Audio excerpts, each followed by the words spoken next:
Не могу не спросить тебя про кухню Татарстана. Соскучился ли ты по ней в Москве? И, может быть, есть в планах сегодня поужинать ичпачмаком, чак-чаком? Вообще, порекомендуй нам, что нам отведать в Республике Татарстан, в красавице Казани. Тоже хотим, а то мы на вас посмотрели и прям захотелось кушать. Так работаете усердно.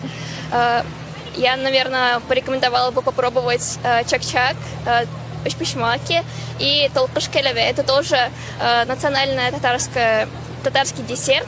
Он делается из таких вытянутых сахарных паутинок. И, наверное, еще его порекомендовала попробовать. А ты по-татарски разговариваешь, да? Да, с родителями по-татарски разговариваю.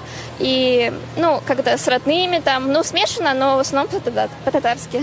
А передай всем привет на татарском. Я думаю, всем будет очень приятно, зрителям нашим местным. И пригласи обязательно завтра на произвольную программу «За тебя поболеть» на татарском языке. Я думаю, вся Казань придет. Хорошо.